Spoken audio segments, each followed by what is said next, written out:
け、人を傷つける者、物を壊す者、強い奴は俺を見つけるように。人の例外なき暴風林が粛清するな。俺の顔と名前、いくらだ。Pada video kali ini, kami pun akan kembali menjelaskan dan juga menceritakan mengenai spoiler atau bocoran alur cerita singkat dari manga Bakuto Windbreaker chapter yang terbarunya, yaitu chapter yang ke-159. Namun, sebelum masuk ke dalam pembahasan utamanya, maka dari awal video ini, kami pun akan menyampaikan lebih dulu kepada kalian. Mengingat di dalam video sebelumnya, banyak sekali spam komen negatif yang berkata bahwa ending cerita dari manga Windbreaker sangatlah ampas sekali dan juga sama sekali tidak menarik. Karena ceritanya berakhir dengan sangat singkat tanpa melawan orang-orang yang jauh lebih kuat daripada mereka. Oleh karena itu, maka kami pun akan sedikit meluruskan dan juga sedikit mencerahkan teman-teman mengenai alur cerita dari manga Windbreaker sampai dengan chapter 160. Yaitu manga Bakuto Windbreaker sekarang sama sekali belum tamat. Karena faktanya, cerita di dalam manga ini sendiri, bahkan sampai dengan video ini selesai dibuat, ternyata masih dilanjutkan kembali. Jadi buat yang belum paham, ataupun yang saat ini masih belum mengerti, arti dari ending arc adalah ending dari tema cerita, atau ending dari satu saga di dalam chapter terbaru mangganya. Contoh gampangnya, sama seperti One Piece, di mana mereka pun juga memiliki banyak sekali arc, yaitu arc Fishman Island, arc Dressrosa, dan juga arc Wano Kuni. Jadi jika satu arc-nya sudah selesai, maka bukan berarti manga One Piece sekarang sudah tamat. Begitu pula di dalam manga Windbreaker, di mana walaupun pada halaman terakhir kemarin tertulis satu buah kalimat besar yang berbunyi ini adalah ending dari satu arc, maka bukan berarti manganya sekarang langsung menjadi tamat. Tapi yang benar, hanya tema dari pertarungan melawan Chika dan juga Yamato Endo saja yang sekarang di dalam manganya sudah berakhir. Berdasarkan hal itu, maka mulai dari chapter 160 ini, Windbreaker akan memasuki arc atau Windbreaker akan memasuki tema cerita baru. Jika pada arc yang pertamanya, temanya adalah pertarungan melawan kelompok dari geng Sisi Toren. Lalu pada arc yang keduanya, temanya adalah pertarungan melawan kelompok dari geng Kill. Kemudian pada arc yang ketiganya adalah pertarungan melawan kelompok dari geng Gravel. Dan juga arc yang keempatnya adalah pertarungan melawan Endo dan juga Chika Takishi. Maka di dalam arc yang kelima ini akan muncul musuh baru lagi dan juga akan muncul tema baru lagi. Bisa saja lawan dari kelompok sekolah Furin nantinya akan datang dari kota sebelah. Mengingat sampai dengan chapter 159 kemarin, semua lawan dari sekolah Furin adalah kelompok anggota berandalan yang masih ada di dalam satu kota yang sama. Contohnya Sisi Toren, di mana dia pun masih berada di dalam area kota Makochi yang kebetulan bukan wilayah kekuasaan dari sekolah Furin, yaitu kota Makochi sebelah timur. Lalu, kelompok dari Roppo Ichiza dan juga kelompok dari geng Gravel, di mana mereka pun juga masih berada di dalam satu kota yang sama, yaitu kota Makochi pada bagian selatannya. Begitu pula dengan kelompok dari geng Shadow dan juga 10 orang anggota Noroshinya, di mana mereka semua adalah mantan murid dari sekolah Furin. Yang artinya, geng Shadow melawan geng Bofurin adalah pertarungan sesama satu sekolah, bukan pertarungan melawan anggota berandalan dari kelompok sekolah lain ataupun dari kota lainnya. Dengan begini, maka sebenarnya sudah jelas bahwa di dalam cerita yang selanjutnya, temanya pasti akan mulai mengangkat tentang cerita dari kota lain atau malah dari sekolah yang lainnya. Karena menurut Yamato Endo dan juga menurut kelompok dari geng Gravel, di luar kota Makochi masih banyak sekali orang-orang yang lebih kuat dan juga orang-orang yang lebih berbahaya daripada mereka.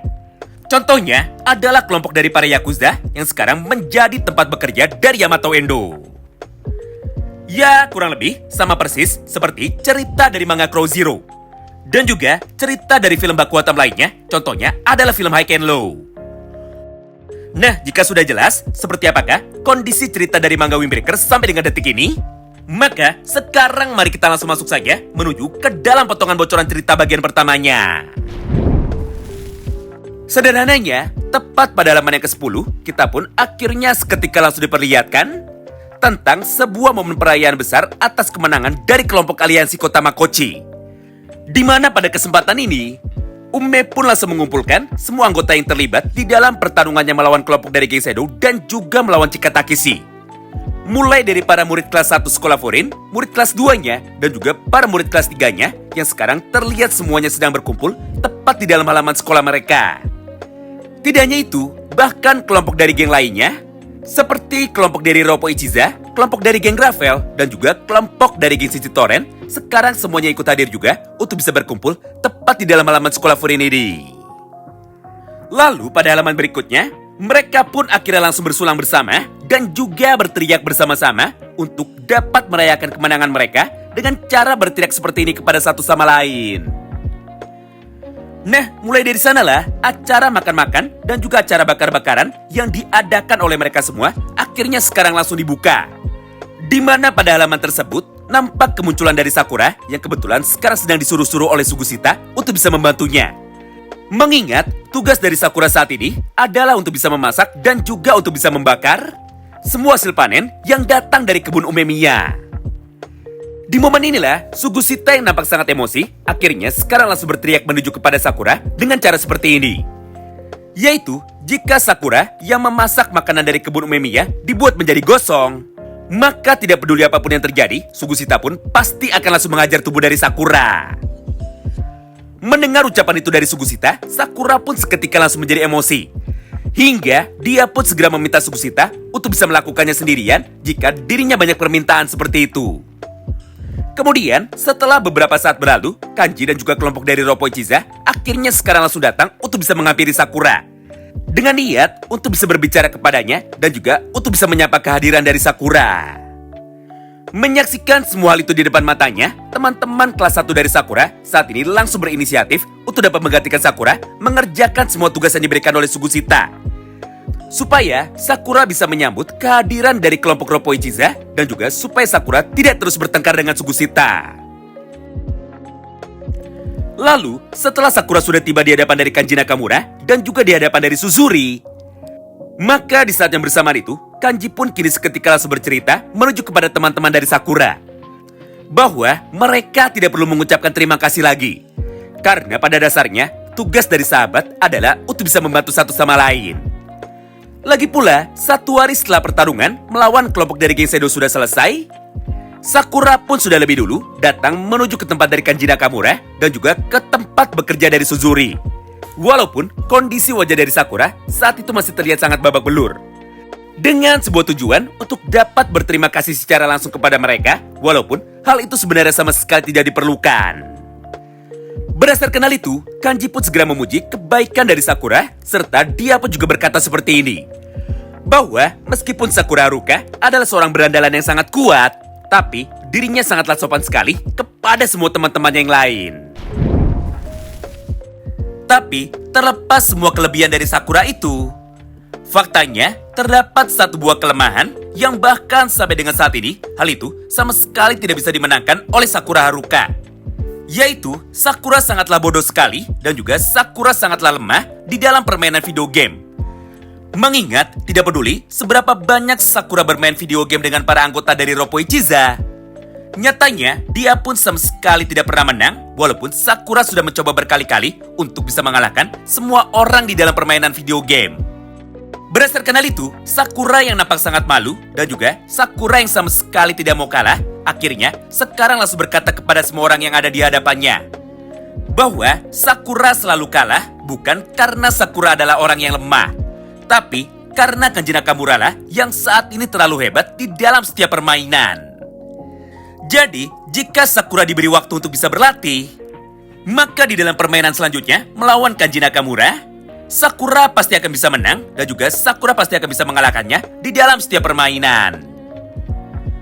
Mendengar ucapan itu dari Sakura, Nirei pun seketika langsung membalasnya bahwa dia bersedia untuk bisa mengajari Sakura berlatih bermain video game di rumah Sakura. Namun di saat yang bersamaan itu, Suwo pun seketika langsung memotong ucapan dari Nirei, di mana menurut Suwo, mengajari Sakura untuk bisa bermain video game adalah sesuatu yang percuma. Mengingat, mau bagaimanapun, Sakura sama sekali tidak memiliki insting di dalam permainan seperti itu. Jadi lebih baik mereka melakukan hal yang lainnya saja. Serta biarkan Sakura selalu kalah di dalam permainan video game. Karena hanya itulah satu-satunya cara yang sekarang bisa mereka lakukan untuk bisa mengalahkan Sakura. Nah, menariknya, tepat di tengah perdebatan dari mereka itu, maka di saat yang bersamaan, tubuh dari Sakura kini tiba-tiba saja langsung dicolek dari arah belakangnya oleh orang yang sekarang baru saja datang. Lalu ketika Sakura sudah mulai menoleh, ternyata orang yang baru saja mencoleknya itu adalah dua orang terkuat dari kelompok sisi Toren.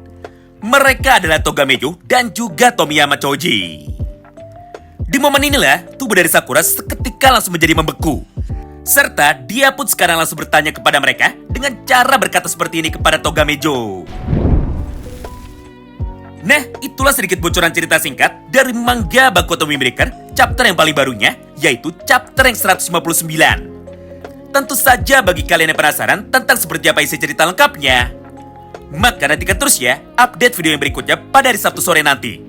Terima kasih banyak yang sudah simak video ini sampai habis, dan salam baku hantam.